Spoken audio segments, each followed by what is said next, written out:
दोस्तों, मेरी मालकिन प्रियंका बहुत ही सुंदर थी। उसकी हाइट 5 फुट 7 इंच थी। उसका रंग बहुत ही गोरा चिट्टा था। उसकी कोयल की सी आवाज़ और कातिल सी नजरें, उसकी निगाह बार बार प्रियंका को ही देखे जा रही थी। जब बारिश होती तो प्रियंका मालकिन मुझे कमरे में बुला लेती। फिर इस कहानी में एक लड़के का रोल निभा रही हूँ। मेरा नाम अभी है। मैं एक छोटा सा गांव में, जहाँ मैं एक औरत एक घर में नौकरी करता था। मेरी प्रियंका मालकिन गांव में एक बहुत बड़ा सा घर था। मैं साइकिल से प्रियंका के यहाँ काम करने जाया करता था। वह घर के सारे काम मुझसे ही कराती थी और बाहर का भी सौदा लाना भी मेरी जिम्मेदारी थी। लेकिन मेरी प्रियंका मालकिन की एक बात मुझे बिल्कुल भी समझ नहीं आती थी। वह अकेले ही घर में रहती थी और जैसे ही रात होती 11 बजे बाद मुझे कहती कि तुम अपने कमरे से बाहर मत निकलना। यह बात मुझे बहुत ही हैरान करती थी कि भला कमरे से बाहर क्यों ना निकलो। प्रियंका मालकिन मुझे पैसे देकर तो बहुत अच्छे दे देती थी, इसलिए प्रियंका मालकिन की बात को टालना मेरे लिए मुश्किल ही नहीं, नामुमकिन था। यहाँ पर पैसे कमाने के लिए ही आया था मेरी। और लड़की वाले कहने लगे कि 3 साल के अंदर 8 लाख रुपए नहीं कमाए तो अपनी बेटी की शादी किसी और लड़के के साथ करा दूंगा। और मैं कुछ सख्त मिजाज का इंसान था। मेहनत और मशक्क़त का तो कोई काम ही नहीं था, इसलिए थोड़े बहुत अपनी मम्मी के जेवर बेचकर मैं गांव आ गया।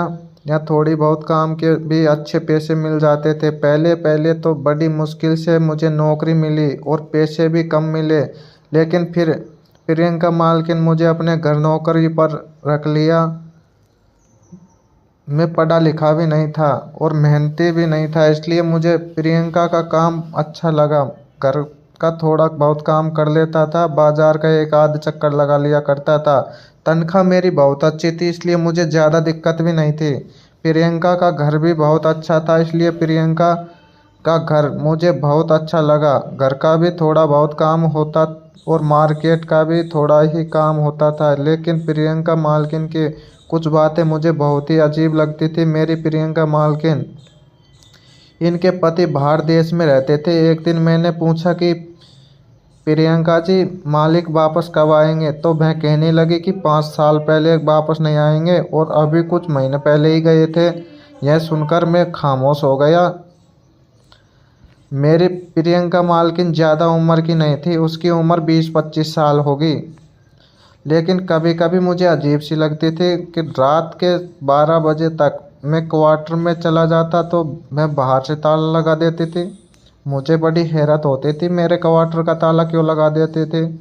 फिर मुझे यह ख्याल आने लगा कि शायद उसे डर लगता है कि वह अकेली होती है, इसलिए अपने आप को सेफ जोन में रखने के लिए ताला लगाती होगी। लेकिन एक बार तो शाम को मेरी प्रियंका ने मुझे कमरे में जाने के लिए कह दिया। मैंने प्रियंका से कहा, इसकी वजह पूछी तो उनके चेहरे के रंग उड़ गए चुका था। मैं कहने लगी, देख देख नहीं रहे हो, आसमान में काले बादल, घुघराले बादल छाए हुए हैं। मैंने एक नज़र छान में खड़े होकर देखा तो आसमान में बादल तो वाकई में छा रहे थे, लेकिन नीचे अपने कमरे में जाने का भला क्या मतलब। मैंने कहा, प्रियंका, इससे क्या फ़र्क पड़ता है? वह कहने लगी कि अभी बारिश हो जाएगी। मैंने कहा, तो होने दो बारिश, कमरे में क्यों बंद हो जाऊं? मेरी बात सुनकर मैं कुछ देर मुझे देखकर खामोश हो गई, लेकिन वह बहुत परेशान लग रही थी। बार बार आसमान की तरफ ही देखी जा रही थी। क्या पता ऐसा आसमान में क्या छिपा हुआ था। साथ ही साथ वह चक्कर काटे जा रही थी, अपनी अंगुलियों को दूसरी अंगुली में फंसाकर चटकाती जा रही थी। बहुत खामोशी से घूम रही थी। मुझे अपनी प्रियंका की परेशानी समझ नहीं आ रही थी कि आखिर उनको बारिश में क्या तकलीफ़ है। मुझे उनकी परेशानी का मतलब नहीं समझ आ रहा था। कुछ ही देर में बारिश शुरू हो गई। फिर बारिश की रफ्तार तेज़ होने लगी। जैसे जैसे बारिश तेज़ हो रही थी, वैसे वैसे प्रियंका की रंगत फीकी पड़ती जा रही थी। वह परेशान थी। उस वक्त मुझे कोई भी ज़रूरत काम नहीं था। मैंने सोचा कि चलो मैं बारिश में नहा लेता हूँ। बाहर जाकर शयन कोने में नहाने लगा। तो मेरी मालकिन मुझसे कहने लगी कि तुम यह क्या कर रहे हो खड़े होके। प्रियंका, बारिश हो रही है तो बारिश का मज़ा ले रहा हूँ, आपको डर लगता है तो आप अपने कमरे में चली जाइए। प्रियंका कहने लगी कि ऐसा करो कि तुम इधर आओ। उन्होंने मुझे अपने कमरे की तरफ बुलाया और कमरे की तरफ बुलाकर अंदर घुसी और मुझे अलमारी के ऊपर से पैसे दिए और बोली। मुझे ये हैरानी हो रही थी कि मुझे अपने कमरे के अंदर क्यों बुलाया। घर में काम कर रहा था, उन्होंने कभी भी मुझे अपने कमरे में आने की कोई इजाज़त नहीं थी। धीरे धीरे मैं प्रियंका के कमरे में चला गया। मैं अपनी अलमारी से पैसे निकालने लगी, मुझे पैसे दिए और कहने लगी कि जाओ घर का सामान ले आओ। मैंने कहा अभी सुबह ही मैंने सारी चीज़ पहले ही ला कर रख दी है, कोई भी ऐसी चीज़ नहीं है जिसकी कमी होती। मैंने कहा क्या लेकर आओ। प्रियंका कहने लगी कि ऐसा करो 1 हफ्ते का राशन ले आओ। मैंने कहा अभी इतना तेज़ बारिश हो रही है, इसमें तो सारा सामान ही भीग जाएगा और ख़राब हो जाएगा। कहने लगी मेरे पैसे हैं, आपको क्या दिक्कत है, फिक्र मत करो, भीग जाने दो, तुम जाओ यहाँ से। मुझे तो इस औरत की हैरत हो रही थी कि इतनी तेज़ तूफ़ानी बारिश में मुझे राशन लेने के लिए भेज रही है। दाल चावल आटा सब कुछ बर्बाद भी हो जाएगा। मैंने कहा प्रियंका, आप पूरे सामान का बेड़ा करना चाहती हैं क्या? इतनी तेज़ बारिश में सब कुछ ख़राब हो जाएगा। उन्होंने कहा कि मुझे प्लास्टिक का मजबूत सा थैला पकड़ा दिया और बोली इस थैले में पैक करके ले आके आना, सामान कुछ भी ख़राब नहीं होगा। निकलो मेरे घर से बाहर और 4 घंटे से पहले लौटना मत, क्योंकि मुझे बारिश में नहाना बहुत ही पसंद आता था। प्रियंका ने मुझे बाहर निकालना चाहती थी। मुझे बड़ी हैरत हुई कि मैंने पैसे लेकर जेब में रख लिए और फिर मैं बाहर चला गया। बारिश का एंजॉय करता हुआ मैं साइकिल पर बैठकर बारिश का मज़ा लेता हुआ राशन की दुकान पर पहुंचा। तो राशन की दुकान पर तो काफ़ी भीड़ लगी हुई थी। भीड़ को देखकर मैंने सोचा क्यों ना यहाँ भी एंजॉय किया जाए। राशन की दुकान वाले से बोल दिया भैया इसको 4-5 घंटे तक आप भर दो, सब सारा सामान पैक कर दो, ये राशन की पर्ची लो, इसको सारा सामान पैक कर देना। तो आसमान पूरा बारिश से भरा हुआ था, सामान पूरा भरो। थोड़ी देर बाद मैंने देखा कि बच्चे बारिश में नहा रहे थे और फुटबॉल खेल रहे थे। तो मैंने सोचा क्यों ना अपन भी नहाए और फुटबॉल खेल ले। तो मैं भी उनके साथ में फ़ुटबॉल खेलने लगा। कम से कम 2-2.5 घंटे तक मैं उनके साथ में अच्छी तरीके से फ़ुटबॉल खेला। बारिश काफ़ी हद तक थम गई थी। तो मैं सामान लेकर वापस जा रहा था, सामान भी भीग गया था। लेकिन जब मैं घर पहुंचा तो सामने का मंजर देखकर मैं कुछ परेशान सा हुआ। प्रियंका सहन में बैठी रो रही थी। मुझे तो उनके रोने से दिल में गदगद सी हो उठी। मैंने सोचा प्रियंका मालकिन क्यों रो रही है। अंदर ही अंदर अकेली अकेली रो रही थी। मैंने प्रियंका मालकिन मुझे देखकर फ़ौरन अपने आंसू पोंछ लिए। मैंने उनकी तरफ देखा और मालकिन से पूछा मालकिन क्या हुआ, क्यों रो रही हो? तो मालकिन बोली कुछ नहीं, मैं तो वैसे ही सिसकी ले रही थी। फिर प्रियंका मालकिन ठीक तो है ना? तो बोली मैं ठीक हूँ, जाओ यह सामान किचन में रख दो, मैंने आपके लिए खाना बना दिया है, किचन में ही रखा है, तुम लेकर खा लेना, कहकर अपने कमरे में जाकर बंद हो गई। मुझे बड़ी हैरत होती थी कि प्रियंका मालकिन बड़ी अजीब सी कोमल सा चेहरा इतना मुरझाया हुआ क्यों है। मुझे मोहल्ले वाले के घर जाकर उनसे मिलती भी नहीं थी और मोहल्ले वालों से बातें भी नहीं करती थी। प्रियंका मालकिन के पति बाहर देश में रहते थे। मुझे समझ नहीं आता था कि प्रियंका मालकिन अकेले घर में कैसे बोर नहीं होती क्या। तो मैं चाहता था कि क्यों ना मैं इनसे दोस्ती बढ़ाए, लेकिन नहीं, कोई भी प्रियंका मालकिन के घर ही नहीं आता था और किसी से वो दोस्ती भी नहीं बढ़ाना चाहती थी। प्रियंका मालकिन पड़ोस वाली आंटियों से भी कोई रिश्ता नहीं रखती थी।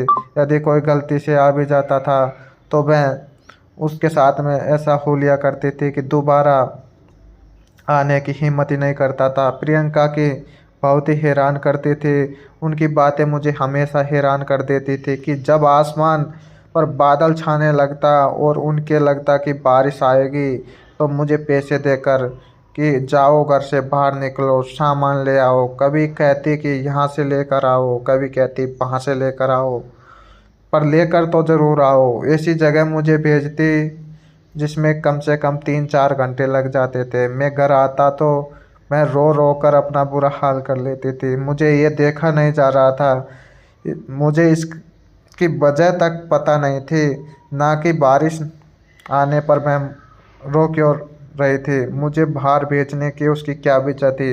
बारिश में मैं नहा नहा कर आज की तबीयत ख़राब होने लगी थी। आज सुबह से ही मेरी तबीयत ठीक नहीं थी और मुझे छींकें आ रही थी और बुखार भी बहुत तेज़ था। प्रियंका ने जब बारिश होते देखा तो मुझसे कहने लगी जाकर सामान लेकर आओ। मैंने कहा प्रियंका जी मुझे बहुत बुखार है, मैं आज घर का राशन नहीं लेके आऊँगा, क्योंकि मैंने 1 महीने का राशन पहले ही रखा है, हमें ज़रूरत नहीं पड़ेगी। मेरी बात सुनकर मैं परेशान सी हो गई। मेरी आंखों और मेरे चेहरे को देखकर कहने लगी ऐसा करो तुम्हें दूध देती हूँ और साथ में बुखार की गोली, आराम कर लो। मुझे बड़ी हैरानी हो रही थी कि ऐसी मेहरबान तो पहले की प्रिया ने कभी नहीं की।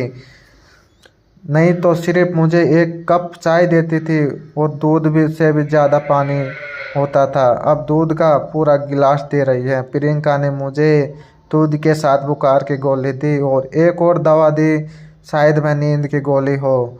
जैसे ही मैंने दूध के साथ में दवा ली वह कहने लगी चलो ऐसा करो कि तुम मेरे कमरे में जाकर लेट जाओ। यह सुनकर मैं बुरी तरह से चौंक गया।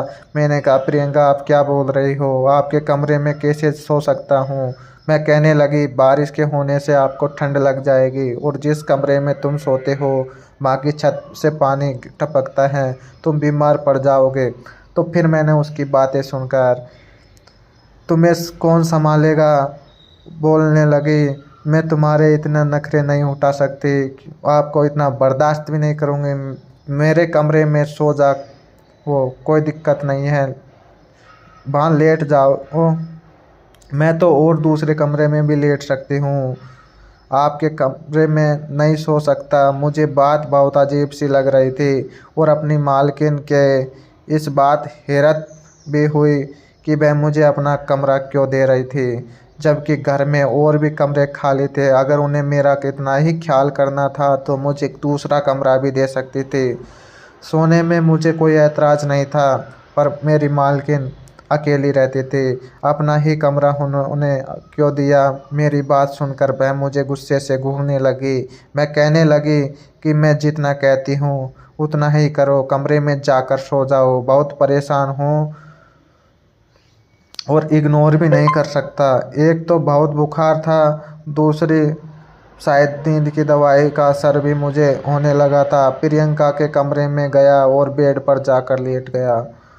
मैं कभी भी उसके बेड पर नहीं सोया था, मैं इसी रात उसके बेड पर जाकर सो गया। गहरी नींद से सो चुका था। सुबह जब मेरी आंखें खुली तो मेरा बदन दर्द कर रहा था, शायद मुझे अभी भी बुखार आ रहा था। बड़ी मुश्किल से मेरा उठकर बैठा हुआ, लेकिन जैसे ही मेरी नज़रें सामने पड़ी तो मालकिन खड़ी हुई थी।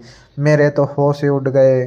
सामने प्रियंका को देखकर वह अपनी अलमारी से कुछ निकाल रही थी। मेरी कोशिश थी कि मैं चुपचाप इसके कमरे से निकल जाऊं, पर प्रियंका का कमरा था, उसकी ज़रूरत की चीज़ें मौजूद थी। मुझे वहाँ से निकलना मुश्किल सा लग रहा था। मैं धीरे धीरे छुप छुप के वहाँ से निकल गया, लेकिन मेरा सर अभी भी बुरी तरह से चकरा रहा था। धीरे धीरे चलते चलते मैं अपने कमरे से बाहर आ गया। कुछ देर के बाद प्रियंका तो कहने लगी तू बाहर क्यों आ गया, मैं तुम्हारे लिए कुछ लेकर आ रही थी, नाश्ता लेकर आ रही थी, तो अपनी ज़रूरत की चीज़ें लेने आई थी। जब अंदर जाकर आराम करो, मैं तुम्हारे लिए नाश्ता बना देती हूँ। मुझे समझ नहीं आ रहा था कि मेरी प्रियंका मुझे पर इतनी मेहरबान क्यों कर रही है। ना जाने क्यों मुझे कुछ अपने पति से भी ज़्यादा वरीयता दे रही हैं, क्योंकि उसका पति यहाँ नहीं रहता था। उसका पति तो 5 साल बाद में आता, जो ठीक नहीं है। मैं एक घर की औरत थी और मैं 20-25 साल की लग रही थी। मुझे उसके कमरे में रहना बिल्कुल भी सही नहीं लगता था। मैंने कहा, प्रियंका जी मैं ठीक हूँ, मैं चलता हूँ, अपने क्वार्टर में जाकर चारपाई पर लेट जाऊँगा। लेकिन फिर मुझे एहसास हुआ कि पानी टपकने से मेरी चारपाई भीग चुकी थी। अभी तो गीले बिस्तर पर लेटा हुआ था। बुखार मुझे पहले से आ रहा था। मेरी कपकपाहट इतनी थी कि प्रियंका ने देखते ही बोला, अरे इतना तकलीफ क्यों पा रहे हो? मैंने बोला था ना मेरे रूम में सो जाओ। पर प्रियंका बोली, अब तू गरम गरम नाश्ता कर ले और जल्दी से मेरे रूम में आ जा। नतीजा मैं कह रही थी ना कि मेरे कमरे में जाकर लेट जाओ, लेकिन तुम बहुत ज़िद्दी हो। मैं बुखार की वजह से इस कदर कमज़ोर की शिकार हो चुका था कि उसके सहारे से ही उठा और बाद में उसका हाथ पीछे कर दिया। चलते हुए मालकिन के कमरे में जाकर बैठ गया। उन्होंने मुझे नाश्ता अपने हाथों से कराया, फिर से दवाई दी और रात को मेरा बुखार टूट गया। तबीयत भी काफ़ी हद तक सही हो गई थी। पूरा दिन प्रियंका ने अच्छी सेवा की। मैंने कहा, आप तो बहुत अच्छी हो। मैंने कभी सोचा भी नहीं था। मैं तो ऐसे सोचता था कि आप बहुत ही मिजाज वाली हो। यह सुनकर उसके चेहरे पर मुस्कान आ गई और नज़रिया से अच्छे नज़रिए से देखने लगी। फिर गहरी सोच में चली गई और कहने लगी, मैं अच्छी नहीं हूँ, बहुत बुरी हूँ। यह कहने के बाद उन्होंने अपनी आंखों में जमे आंसू साफ किए और तुरंत कमरे से बाहर चली गई। मुझे बड़ी हैरानी हुई। वह मुस्कुराती हुई बाहर चली गई थी। आखिरी मामला क्या था? आज रात भर बारिश तेज हुई। प्रियंका की रंगत उड़ने लगी। मैं कहने लगी, ना जाने क्या रोज़ रोज़ बारिश होती है, कब यह बारिश बदलेगी, मेरी जान की सुकून आएगी। मैं बहुत परेशान हूँ इस बारिश की वजह से। मैंने कहा, प्रियंका जी आपको क्या दिक्कत है? मैं कहने लगी कि तुम नहीं जानते, यह बारिश मेरी जान की दुश्मन है।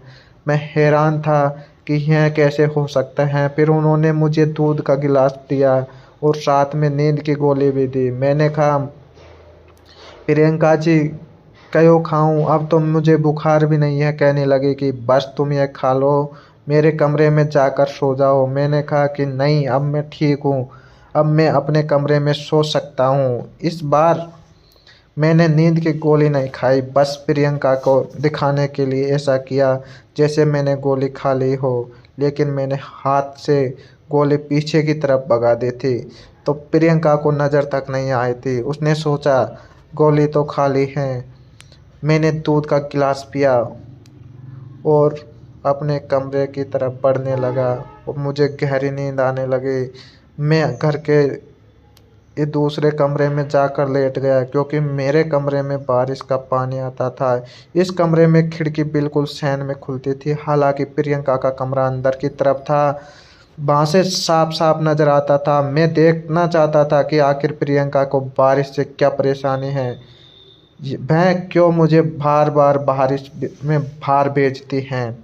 जब मैं आता हूँ तो मैं रोती हुई नज़र आती है। मैं चुपके से कमरे की खिड़की खोलकर झाँक कर खड़ा हो रहा था, जैसे ही मैंने शहर में कोई परेशानी हो।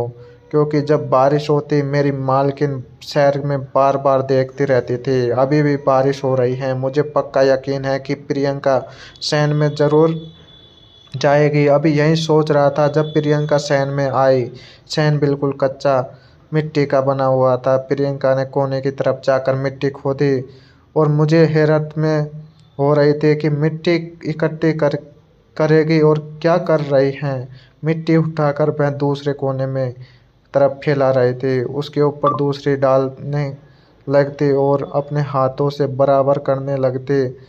मुझे लग रहा था जैसे इन मिट्टियों को छुपाने की कोशिश कर रही हैं। मिट्टी के अंदर कुछ ऐसा था जो बारिश की वजह से दिख जाएगा। उन्हें डर था कि कहीं वह मुझे मिट्टी का वहाँ से हटने से अंदर की चीज़ें देखने ना लगे। शायद प्रियंका कोई जेवर उसके पैर अंदर हो, प्रियंका छुपाना चाहते थे। अब मुझे याद आने लगा कि जब भी मैं बाहर से वापस आता हूँ तो प्रियंका के कपड़ों पर मिट्टी लगी होती है और वह बहुत रो रो कर अपना बुरा हाल कर रहती है। एक कोने में वह मिट्टी डाल रही थी। वह हिस्सा पूरी मिट्टी से ढका हुआ था। पहले कभी मैंने इस बात पर ध्यान नहीं दिया, लेकिन आज सब कुछ याद आ रहा था। कुछ देर बाद प्रियंका यही करती रही, फिर रोने लगी, अपने कमरे में चली गई। कमरे में बाहर निकला और उस मिट्टी से हटाकर देखा तो मेरे होश उड़ गए। उसमें तो किसी आदमी के कंकाल पड़े हुए थे। हैरान हो गया। इस बारे में मालकिन से पूछा तो मालकिन ने मुझे राज बताया। मुझे सुनकर मेरे होश उड़ गए। मेरी प्रियंका का पति बाहर देश में नहीं था, बल्कि कुछ महीने पहले मेरी प्रियंका और मालिक के बीच में झगड़ा हो गया था। इसी वजह से प्रियंका से गुस्से में आकर चाकू से लड़ाई हो रही थी तो प्रियंका ने चाकू मार दिया। उससे उसकी मौत हो गई। तो उसको डर लगता था कहीं पुलिस को यह बात पता चल जाए और उसे फांसी की सज़ा ना हो जाए, इसलिए मैं अपने पति को इस शहर में ही दफना दिया। क्योंकि एक औरत भी थी, इसलिए मैं अपना गहरा गड्ढा नहीं खोद सके। इसलिए जब भी बारिश होती तो उसे यह डर होने लगता कि कहीं अब उसके पति की हड्डियां के टुकड़े कोई देख ना ले। जबकि मैं देख चुका था और प्रियंका मुझे देखकर रोने लगी, मेरे सामने हाथ जोड़ने लगी, कहने लगी कि मेरे इस राज को राज रहने दो, मैं तुम्हें अपने पैसे दूंगी। प्रियंका की इस बात को किसी को भी नहीं बताया। उसके बदले में वह मुझे बहुत पैसे देने लगी। जब पूरे 8 लाख मेरे पास जमा हो गए तो फिर मैं वापस अपने घर आ गया। मैं राज अभी भी मेरे सीने में दफन है, क्योंकि प्रियंका ने जो कुछ किया था मैं गुस्से में आकर गलती से किया था। उस गलती की वजह से मैं रोती भी बहुत थी, क्योंकि पति ही तो एक जीने का सहारा होता है। वह जिंदगी में अब उनकी ज़िंदगी बेजान हो गई है, डर के साए में रहती है। उन्होंने अपनी ज़िंदगी को खुद ही बर्बाद कर दिया। अब डर के साए में अकेली ज़िंदगी बिता रही थी। इसलिए कहते हैं कि गुस्सा जान का दुश्मन होता है। गुस्से में उठाया गया कदम काफ़ी खतरनाक हो सकता है। तो दोस्तों, उम्मीद करती हूँ आपको हमारी कहानी पसंद आई होगी। कहानी पसंद आई तो वीडियो को लाइक करें, चैनल को सब्सक्राइब करें, नोटिफिकेशन को दबाएं ताकि सबसे पहले अपडेट आपको मिले। मेरा चैनल डॉक्टर प्रिया 2025 में आपका हार्दिक स्वागत है।